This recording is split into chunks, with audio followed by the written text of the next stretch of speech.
What is up, fight fans? Welcome to the show. It is Monday night. By the time you're getting this, it'll be Tuesday. But yeah, it was a great weekend full of some emphatic heavyweight action. We got to see some goats turning back the clock, I would say. In Fedor, obviously getting a KO in Bellator and his homecoming to Russia, which is a pretty emphatic KO, great stoppage. And Fedor still just doing the damn thing.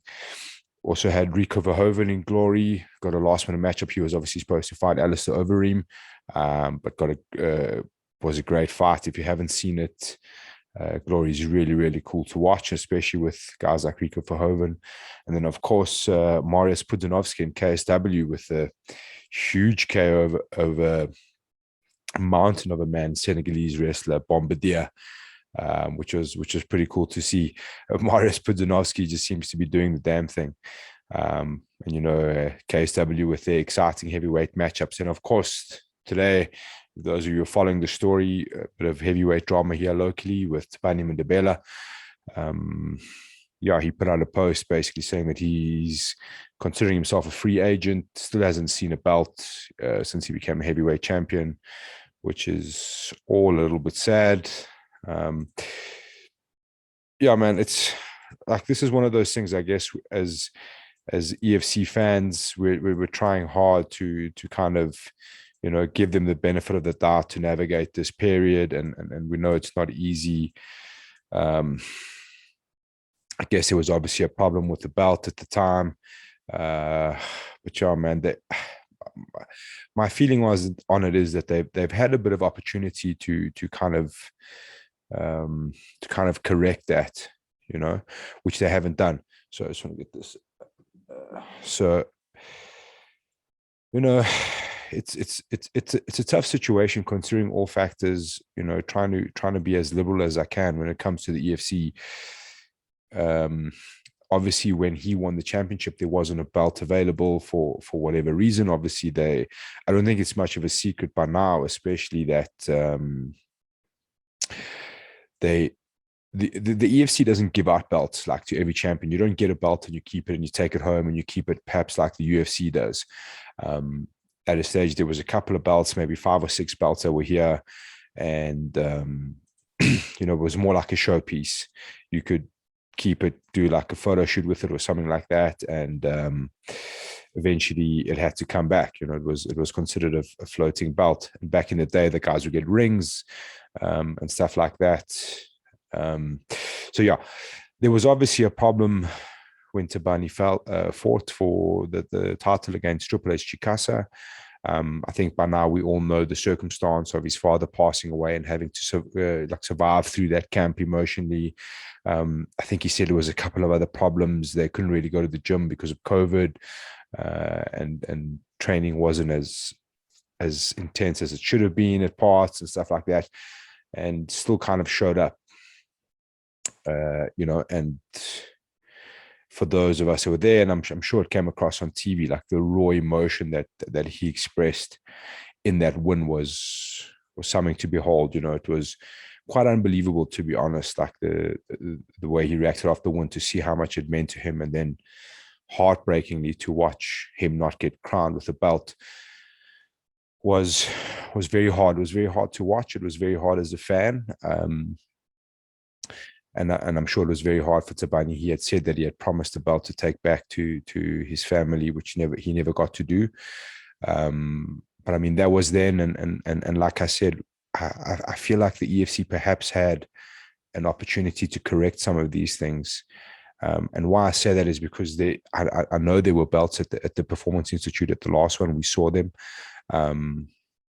Perhaps a missed opportunity where the EFC could have maybe flown Tabani up to Joburg. I know they're obviously a bit stressed about the belts now and getting them back, obviously. But I feel like they could have done something. I know Graham had a response today to say that, let me just see where it is, that his assistant had been in Durban with a belt and been trying to get a hold of him. I don't know. It doesn't seem like he's got the belt yet, which is, I think if you can see that, what Tabani's responded there, that he's saying it's not true. Yeah, I mean, it's just it's a sad state of affairs at the moment. If you think about Sylvester Chifumbu being released, stripped of his title, I say stripped. There was obviously a contract dispute as we've spoken to him, and yeah, it's just a bad run for the moment at the EFC, man, and we hope they're going to figure it out pretty soon. They've got a card coming up, and then the December card, and then the year is kind of done. And it hasn't been post-COVID. It hasn't been amazing, if we can say that. I mean, like the shows have kind of been slapped together.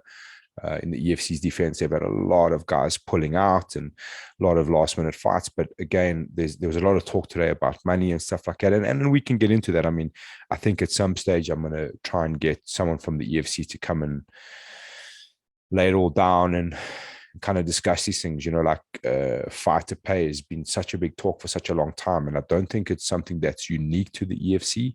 Obviously, at the moment in rands, it's really quite bad. But we understand that the promotion is trying to get on their feet, and I think it's also very important as fans to remember that the fighters agree to these payments before. It's not like payments are discussed beforehand. And unfortunately, obviously, the purses aren't great at the moment, and I think the EFC has admitted that on multiple times. But they're trying to get up, but it's a bit of a catch-22. You need to put big names and big fights in order for high-end activity, sponsors, and so on, and like creating hype. And I just feel like we're falling short of that at the moment, especially with the kind of stuff with Tabani. I mean, Sylvester, I understand long-term contracts. I've heard from a few people today that there's been a couple of long-term contracts that have been turned down by other people down the roster as well. And I mean, I understand the business side of things for the EFC. They want to lock down their talent and keep them at the EFC as much as possible. But with the purses available, that becomes very difficult. And the guys don't want to be locked down because they want to chase other opportunities. Like we've seen Tema Garimba, Zakir Badat, and Sylvester Chifumbu all going to UAE. We've also got Don, who's now at the PFL, which is a new route. He'll be the first South African there.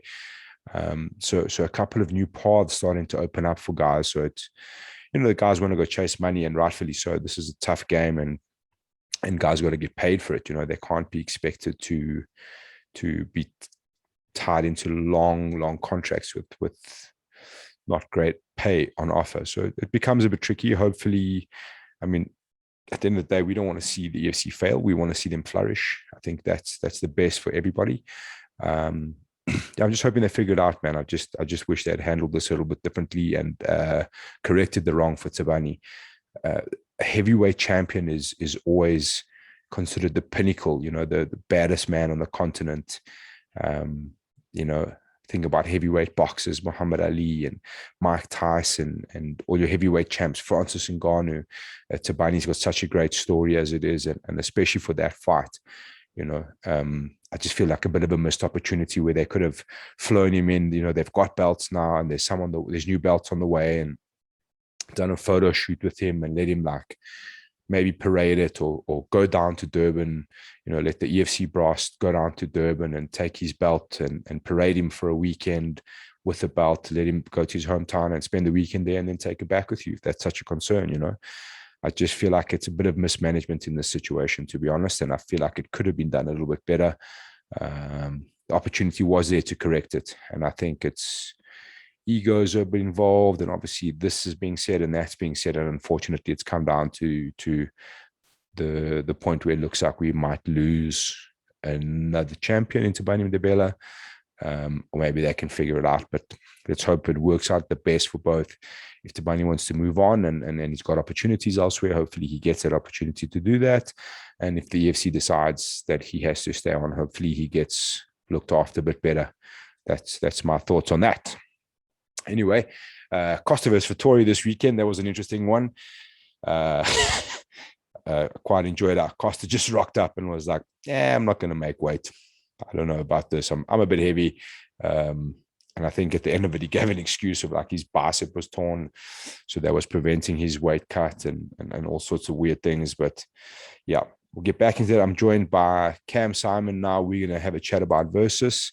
That was obviously an exciting talking point this weekend.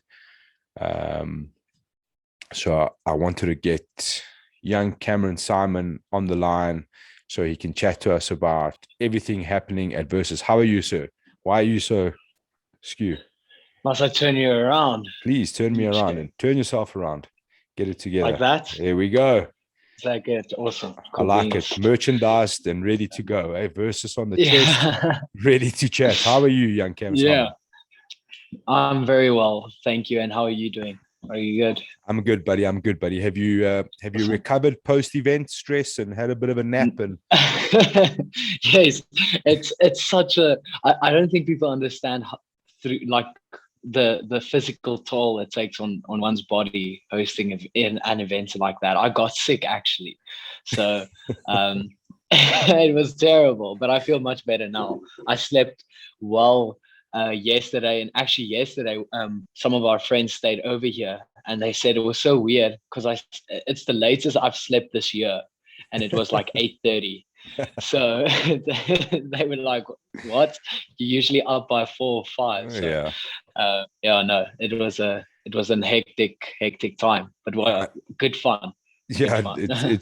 It's quite a funny one because your heart rate's running at like 150 the whole day from the time you wake up to the time you go to sleep, and you're on your feet and Yeah, running around. So it's a bit hectic. yeah, You guys had a lot going on, obviously, and it's one of the things I thought about. I was like, as an event organizer, that's a long day, starting from early in the yeah, morning all the way through.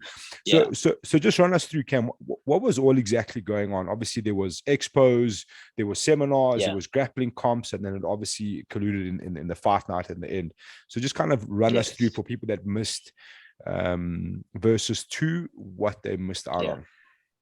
Okay, so basically the morning started and we had the exhibition stands, which was the expo part of the day.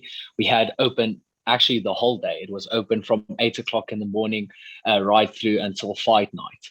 So those guys got to, whoever was there right through the day got to go visit the exhibition stands. And we had awesome people there, guys like New Human, who's a body transformation gym, and Tidal, who I think a lot of people know for being, I don't know if it's Conor McGregor's Yeah. company, but he has a somewhat of a deal with them, like recovery stuff like that. A lot of the cannabis industry also reached out to us, and then also we had an awesome tattoo parlor there as well. Now I didn't get a tattoo, but I hear they were busy the whole day tattooing people and doing touch ups and stuff like that. So we really tried to connect with these businesses and give them the opportunity also to come into our small stratosphere of fans and athletes. So it was good fun. And then we had the seminars from 9 to 10, which Danella Ilisov did a thing for the girls, which was great. And my girlfriend also participated in that, and she had such good fun. So we really hope to get more ladies involved in a seminar like that. And then obviously Drickus had a wrestling seminar that turned out amazing. So we had such a great turnout for his seminar, doing a wrestling for MMA seminar. So that was good fun. And then straight after, as the seminars were going on, we actually had the fighters face-offs happening. And we had all our athletes basically do all their admin beforehand backstage, and then we asked them to come to the front of the expo where most of the fans and other athletes were, and then they did a great face off. And then after that, the combat grappling started. So straight after the face offs, combat grappling was already underway, I think, and they were dishing out a bunch of What's the slaps. word? Yeah. Let's say let's PKs. go with slaps. PKs, yes. And what a great turnout there as well. We got such great feedback just for the vibe. We had so much fun. Guys got hit, took a lot of damage. Someone dislocated a elbow and a shoulder, and but still we had a great time. Went to the beer tent afterwards, and then we're big buddies after that. So yeah, and then basically the event closed at about 2, the whole venue, and then we obviously had to do dry runs and check that everything is ready for the evening stream. And we started off a little bit behind schedule, and that actually just happened because the turnout was great. So we actually didn't expect so many people to come on the day. So we did a pre-sale online, and we actually just made we put out those seats, those table settings and seats for that, and then with just a few in reserve. And then when we checked outside, we were like, oh, we're gonna have to make a plan immediately, which is not a horrible problem to have. Sure. So all in all, a great day. Yeah, and the athletes performed. It was great. Yeah, I was trying to find a pic of the arena because I think that was something that stood out to a lot of people, especially to me. And I know from your first show, you guys are not cutting any corners or really you're not just slapping up a cage in the middle of nowhere. Like it's a lot of time, thought, and effort is going into the production side of things as well. I just want to ask, what was your thought process, or not yours in particular, obviously you're involved with Versus, but as a team, to have like this long spread out day of exhibitions and seminars and all that kind of stuff. Obviously you guys got a bit of a gimme there from Uncle Cyril with some sports spectators allowed back just in time, which was very cool. But what was the thought process behind getting all of this stuff happening on the same day? I think it was also just a thing of like, when we arranged the events, we couldn't have spectators. So the exhibition, but we could allow people to come to an expo. So our plan was not really to have any spectators. Luckily that changed. And we also knew the elections were coming up and they would probably be opening things up for us. Sure. So we kind of hoped for that, but we prepared to have competition-based, combat grappling for the fight fans, so that everyone can get involved, and then people in the fight and fitness industry, and even people that just want to come see what the exhibitions have in store, to get them involved as well. And then basically, like I said, close off the afternoon, and then we would have gone ahead with the fight night event, whether there were spectators or not. So I think we made up our minds that we were willing to go above and beyond, just like we did. If there's 500 people or just us in the stands shouting. So yeah, we did that, and luckily it paid off. Awesome, man. Yeah, it looked an awesome show. Obviously, there was a lot going on. There was guys singing in between, which was really, really cool. Yeah. I wanna ask you about one of the big talking points. Obviously, the fights were really good, which has been your guys' forte from the start. Is you've somehow got these guys to really perform. I think obviously, like when it comes to performance, I guess especially for amateurs, when they see the kind of stage that they're going to be competing on, it just kind of like galvanizes them a bit, and it becomes a bit more real. They've got this opportunity in front of them to really kick on. The big points were, I keep on saying a featherweight Grand Prix, but it was kind of like you had four guys battling it out, and the two winners would fight for the title. Great fights on display. And just talk us through that. Is that something like you guys are going to do going forward, kind of where you're a bit new on the scene and there's a lot of guys in the weight division? The best way is to kind of like let them figure it out who fights for the title. Just talk us through that one, the featherweight that happened on the weekend, and what's the kind of plans for the title moving forward? Yeah, so there's actually two reasons for that. The first thing is we would like to actually get a proper ranking system done, which isn't really done for amateurs. So the Grand Prix is a type of way to get some guys on a card, so that we can basically just do planning ahead on, okay, what's next? Because a lot of the stuff we do is not just for an event, but for 3, 4, 5 events ahead. And the Grand Prix allows for that. The other thing as well is, and you getting the first scoop of it, is that we actually shooting a whole series on these 4 guys. Okay. So we actually visited their gyms. Now the plan is to go visit both the homes of Raymond and Nathaniel, just so that we want to do a almost like a docu-series type of series where we cover not only them as fighters, but them as, personalities and people. And we want to get a good understanding and show the people that are not familiar with the sport that these guys go through a lot just to put their bodies again on the line to compete. So we have those two things in mind, both the rankings and then also getting the series so that we can get more people involved in the sports. Sure. Awesome, man. That's awesome to hear. I'm a big sucker for a little docu-series, so that'll get me excited. I just want to talk about those fights. Awesome. Obviously Raymond Akat, been on the scene a while, got a reasonably quick triangle finish, and then you had Richard Berger, who's can't even spell boring fight, versus Nathaniel Kamano. Is also both of those guys also been on the scene a long time. I remember Richard Berger fought at your first event. Who did he fight? He fought Timna. Timna. Yeah. Timna. Crazy fight. His finger was facing the wrong way by the time it was over. Hell of a tough kid. It was quite heartbreaking. You're like, just give him a title fight anyway. Just change weight divisions, buddy. Yeah, definitely, most definitely. It was a very hard. Like, we are a big fan of Richard, and we actually approached Thimna to join the series. That was the plan, to have him join in on the series. He had injury, or I'm not sure what happened there.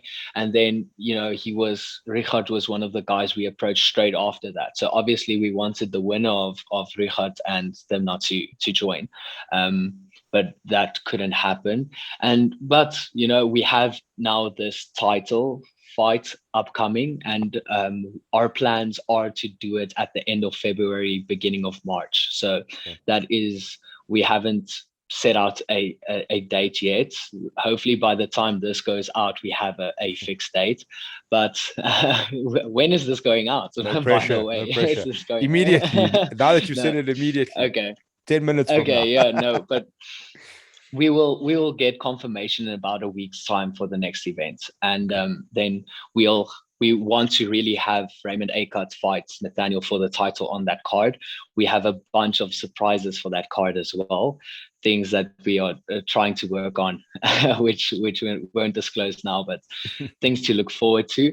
And depending on what happens there, if it's going to be a bit hard if Raymond wins that fight, to set up the fight for Thimna. But again, there's so many fun fights we can do for Thimna. If he wants to stay at bantam or feather, we'll make a plan. So, and it also seems like there's in terms of amateur promotions at the moment, maybe the new year things will change, but it just seems very quiet. There's no, like, I've seen fight stars hinting at a return, and Alpha's been a little bit quiet. And I do know that Alpha's coming back from what I understand, but it's nothing solid at the moment. So you've got this big pool of guys to choose from, which is pretty cool. And I think you guys are setting the bar, and that's one of the big things why I wanted to get you on. I know it's not only you, there's the big Yanni in the back there. It takes a lot to put on the kind of shows you guys are putting on. It takes a lot financially. It takes a lot physically, mentally. Dealing with people, as you know, it becomes very tough. So I commend you guys, because that was an unreal show, man. And I think I know how, because to be honest, I was so busy doing other stuff and I was dealing with a lot of personal stuff, and I kept on getting these messages, and I was like, fuck, what is going on here? And all the messages were just photos of your guys' setup. They're like, look at this, look at this, look at this, look at this. Which was, that's when you know something really good's going on. So I'm so excited, and thank you guys for the effort, man. It's awesome to see. And it's really a thing of, like, it's us. Yes, we have a great team. Jan has amazing people working for him as well. That helps a lot on that. And shout out to Doppler Media. They have come along after the first stream. We have now a proper production company. So Doppler Media is handling all our stuff, and they're also a big sponsor of the night. So they're also dipping their toes into the MMA, which is fun. And we have these great brands that are willing to come on board. So I'm just looking forward to what we can do with that, because that's also a big thing. Is our priority was, we want these, like when we went to the UFC and we went to Fight Island, I like when you get there, I could have gone there with my Buffelsfontein Pity Brook. I could have gone in shorts with no shirt, and they take care of you no matter what. You know, they sort you out, and that's the type of things that we want to do for our amateurs. Is we want them to be proud to compete for us. So getting small stuff done like fight shorts, you know, because they're going to use them in any way. They're going to keep on training in them. So we want to do these type of things where we motivate these athletes to keep on pushing, because it is a hard sport to stay in. We see a lot of guys you know, dipping their toes into the amateur circuit, and then it gets too hard, and it should be hard. If you want to make it in the sport, you're going to have to go through deep waters. But we want to give them opportunities, like give them supplements if they win fights, and you know, USN helped us with that. So we're going to try and connect with these brands so that we can keep on investing into the athletes, and they'll keep on putting on a show just like they did. Fantastic, man. You guys are doing great things. Cam, before I let you go, I know you've got your own podcast and you do kind of handle this, but I've got to ask you while you're here for some UFC 267 predictions from the number one betting man in South African MMA. I've actually, now with the whole versus planning, the last few events, I couldn't even, you know, do my research. But we actually said on the podcast as well, we were looking at the fight card and we're like, oh shit, we did no planning at all. But I really do think, just looking at your fight card over there, I think Volkan Oezdemir takes it. I'll do some research closer to the fight, but I think he's going to get an upset win, and then I'm going to go for Khamzat Chimaev. I think that's a. I like we chatted on the podcast about that as well. I like Marston Tabira, and I think he's actually very underrated on the ground. So you're I think underdogs, but I think Marston Tabira.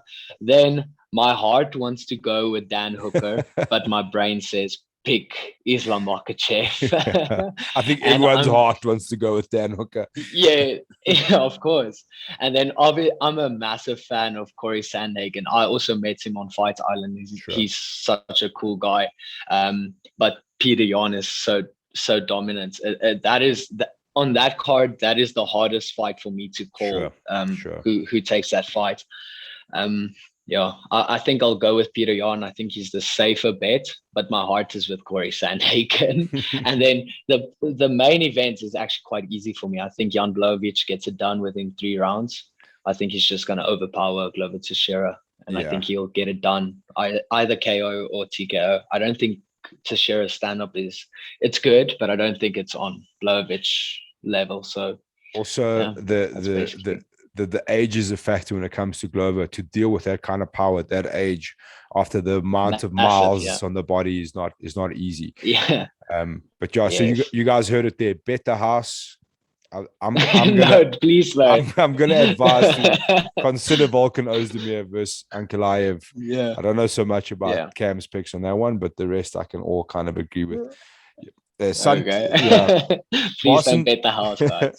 Marston Tabira with a 10 is as deadly as it comes. So it'll be interesting to see how that all pans out. Young Cam Simon, thanks so much for your time, dude. We really look forward to the next versus. I know you've got things lined up in your pockets, and they're probably going to be very exciting. So we'll stay tuned for your date. Thank you. You're saying in the new year, hey? 2022. In the new year, yes. Cool. Fantastic. March. Yes. Thank you so much for your time, buddy, and we'll see you soon.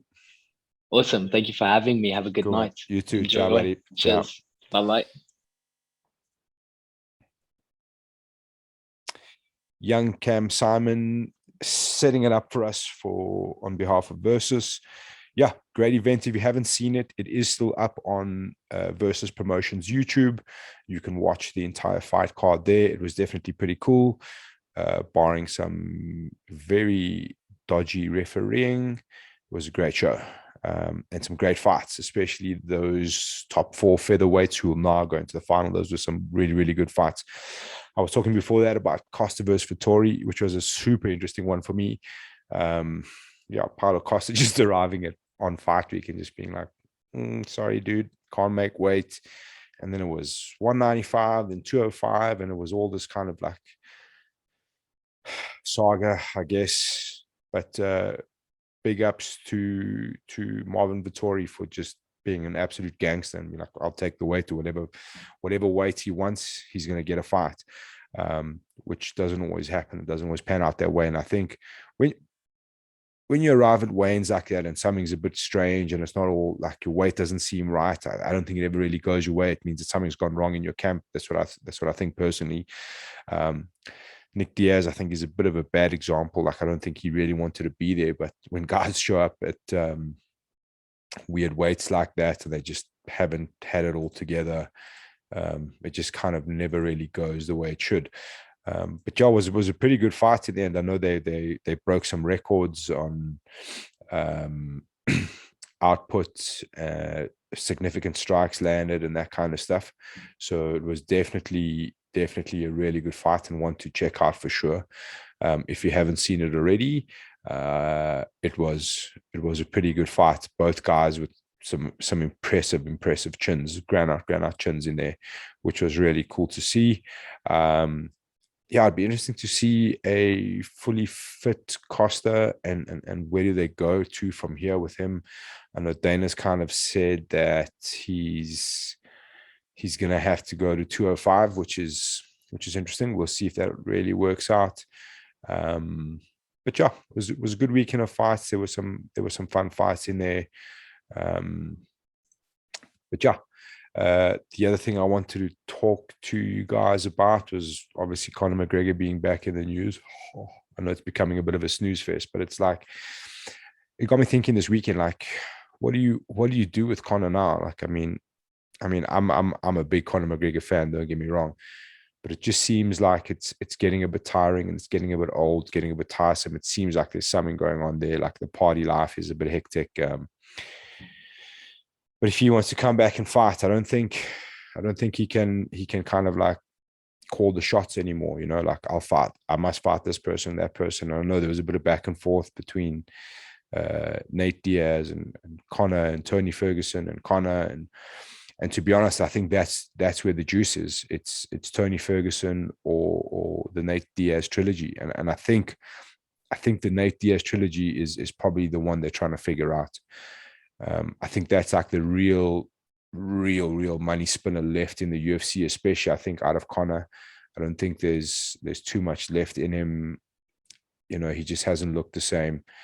You know, maybe the Poirier trilogy down the line. I don't think so. I think Dustin will fight Oliveira, and depending how that goes, we might see him jump up to welterweight, maybe for a couple, and then I think he's kind of going to ride off into the sunset.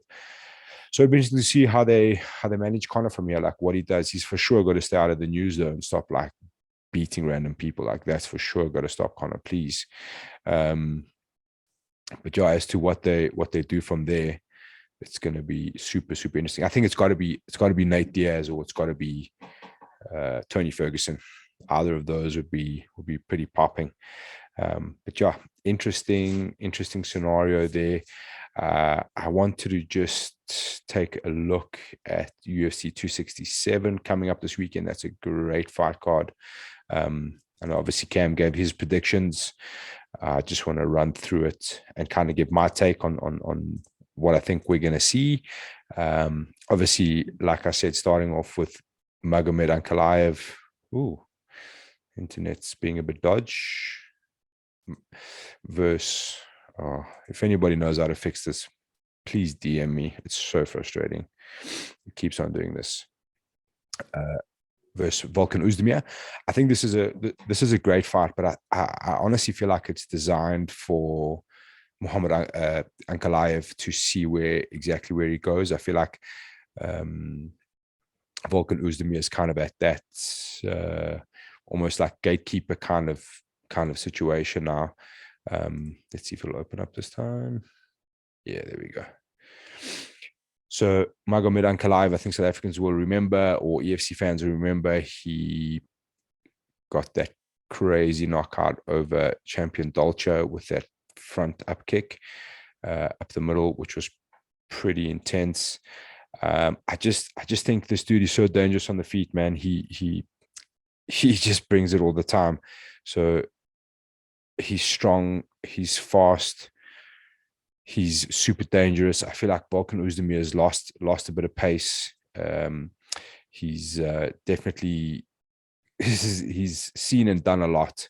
You know, I just want to see the record here and the kind of names that Ankalaev's beaten here. It's just from the time he's arrived. Pragnio, great fight. Win, KO, unanimous decision against Versabru. Obviously the KO over Champion Dolce, which we discussed. Iron Kutalaba twice, which was hectic. And then Nikita Krylov, also a decision. Nikita Krylov is no punk. You know, he's just absolutely been on a tear, and I think he's going to be a lot to deal with. I just don't know how Volkan Oezdemir beat him. The only way realistically I can see him getting that done is to a decision. If he can grind out like a nasty, gritty decision, maybe like a kind of grappling heavy kind of affair. Yeah, be super interesting. I mean, okay, Latifi, you know, obviously had a bit of problems between light heavyweight and heavyweight and where he should be. Big win over Rakic, obviously. Just, and again, there was a decision, and I think that's his kind of style. You know, if he can drag it out deep into a decision, I think that's where he gets it done. But then against obviously Yuri Prochaska had a bit of a problem there with a power hitter, and that's, I think, going to be the difference with Ankalaev. I just don't know how he's going to deal with the pressure and the power that Ankalaev brings. But it's a great fight, man. It's super interesting. Such a cool way to open up a main card of this size, especially. Just want to go back to the card. Obviously, Khamzat Chimaev, was the talk of the town last year, is back. He's obviously had some serious problems from COVID, but yeah, he's got a massive matchup. Li Jinglang is such a hard dude to put away, but obviously we've seen what Khamzat can do wrestling wise and takedown wise and ground and pound, and it's really, and he had the massive knockout out of a Gerald Mershaw. So it'd be super interesting to see this fight, a guy that cannot be put away and a guy that just puts people away. Obviously, if you're asking for a betting man, where you're going to put your money, realistically, you're going to go straight to Khamzat. I'm just excited we get to see him back in there. Like, check out these grappling stats. 4.67 takedowns average per 15 minutes, 75% takedown accuracy, and 3.11 submissions per 15 minutes. That's some crazy stats. And his striking stats, 9.03 strikes, significant strikes landed per minute.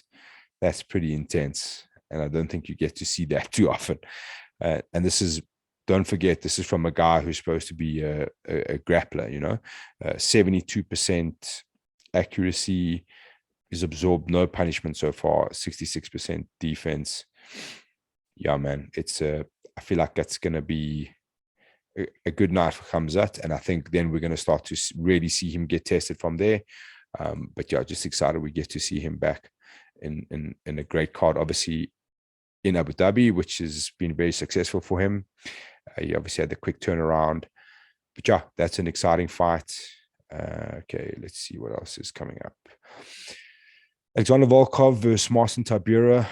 I know, obviously Cam was quite excited about this one. It's again such an intriguing matchup. Volkov, who was knocking on the door of that title, and Marston, who's kind of found a bit of a rerun of form.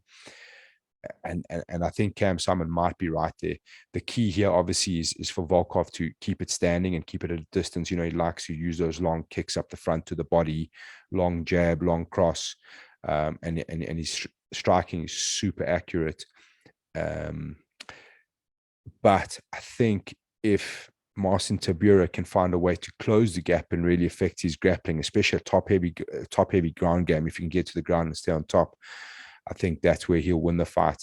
I would suspect, I don't know if he'll be able to get a stoppage, but I would suspect a unanimous decision from Marston Tabira here. That's where I would go. That being said, I think it's quite a tight fight to call. Volkov has been also on a purple patch. He's been in great form lately.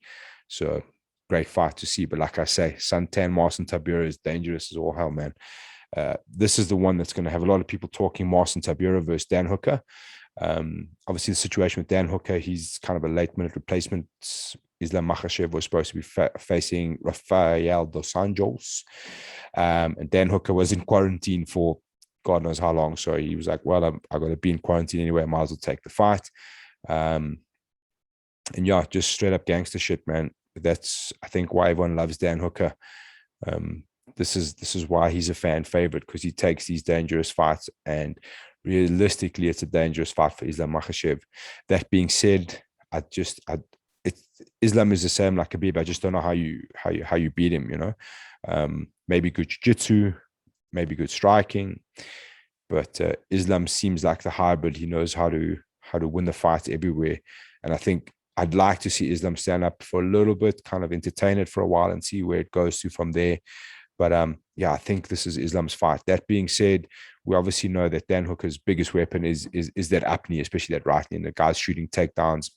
Maybe he lands one, maybe a loose takedown from Islam will see him go the other way. But again, if you're a betting man, your safe bet there is obviously Islam Makhachev.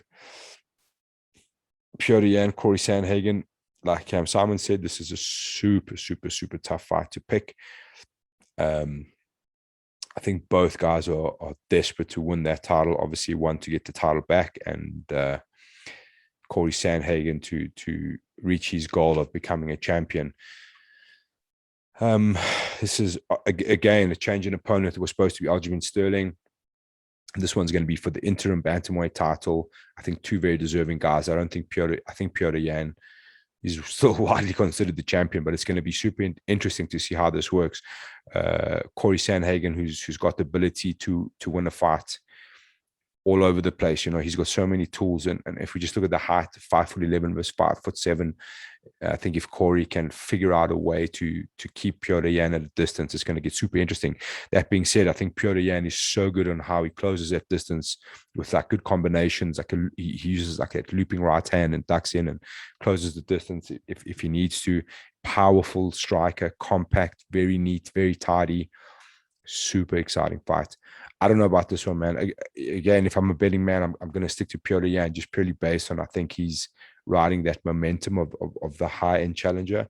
But a super tough fight to pick. I think fight of the night, I think that's the one you're looking at. I think that's going to be a great fight. And then obviously the main event for the UFC light heavyweight title against a couple of boys who've been doing the damn thing for quite some time in Jan Blachowicz and Glover Teixeira. Glover Teixeira just seems a guy who just carries on winning. Obviously also having a resurgence against the mighty Polish power. Someone mentioned me today, like this is not getting nearly the same amount of coverage as Usman Covington. And I think it's purely just based on, two kind of quiet, humble guys just going out there to get their win. Nothing really too much to be said about it. But a great fight. I think Glover Teixeira will pose some problems. And if you look at those records, 28-8-0 and 31-7-0, these boys have been doing this a long time. But I do think Jan Blachowicz's power will just be too much for Glover Teixeira to handle. I think he'll get chinned somewhere along the line, maybe later rounds. It'd be interesting to see if it does go to the deck, how that kind of works out. I don't think Jan Blachowicz's jiu-jitsu is like insane. I think it's pretty straightforward, but he is very difficult to deal with on the ground. Very heavy, very strong, as Israel Adesanya found out, and those before him. But I like this fight. I think this is a cool fight. I'm a big fan of Jan Blachowicz. Cool demeanor. I like the way he handles his business, and I think he'll remain champion. And I think it's going to get interesting what he does from there. Obviously, we've got Yuri Petroska. So I don't know how to say his name. In the background, waiting for that title shot. I think that'll be exciting. Two crazy heavy hitters. But yeah, it's a great card. I'm super excited. The other things I wanted to just talk about in closing, coming up this week, obviously Dom Madge in the PFL. A lot of people asking me where, how, and when to watch. I think I've put it up now. Let me just find it for you. It will be Wednesday night on YouTube, PFL MMA on YouTube. It is on my page. I have posted it there for you. 10:30 South African time. Don is the first fight on that card, so you'll be able to catch that on YouTube, which is awesome.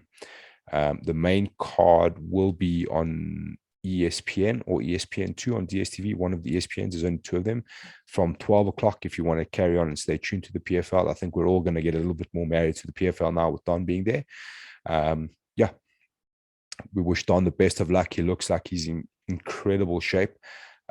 Super excited to see that one, and super excited to see Don Madge back in there. I just wanted to flick through the others. Is obviously the UAE fight card, which is on Friday. This is the one we're looking at, Uae Warriors 24, headlined by Vinicius de Oliveira versus Sylvester Chifumbu. Our very own Sylvester Chifumbu gets a last-minute call-up for a title fight, which is amazing. Tough fight, but a massive opportunity. This is the show, I don't know if it's been said before, only 100 times, where they are filming a Dana White looking for a fight in as like a curtain raiser to the UFC 267 happening the day after in Abu Dhabi. So obviously Dana will be in attendance looking for guys either to join the Contender Series or to go straight into the UFC. So super excited. Obviously guys like Tembo, who have been making a lot of noise for a long time, will be talked about beforehand. Tembo's obviously also on their card. Let's just try get it in a little bit for you. Timber also had a change of opponents, few opponents change, and so has Zakir Badat. But both guys have settled into opponents and they've got fights, and that's the important thing. So super exciting. I know guys are asking me to watch. I can't remember. I also think that it is on YouTube from what I remember from the last one, or they have an app which is for free. But probably by Wednesday or Thursday, I'll have all that information. So I'll post it so you can check where to go. But definitely there's an app for Uae Warriors, I think, but I'm pretty sure it's on YouTube as well. I will double check all of that for you and let you know. And the time is pretty good because it's the time gap between us and Abu Dhabi is pretty small. So that's exciting. Nice to have a bit of South African MMA positivity to end off the week. In the middle of the week with Don Madge at PFL, Sylvester Chifumbu, Tema Garimbo, and Zakir Badat doing the thing over in UAE Warriors with a massive opportunity in front of them, which is super, super exciting. Yeah, that's it for today. I hope you guys are enjoying it. I've got some cool guests lined up. I'm going to keep them coming, and just, yeah, if you got something you want me to chat about, let me know. Send me a DM. We'll get it up on the next show as much as we can. And thanks for tuning in. We'll chat to you soon. Peace.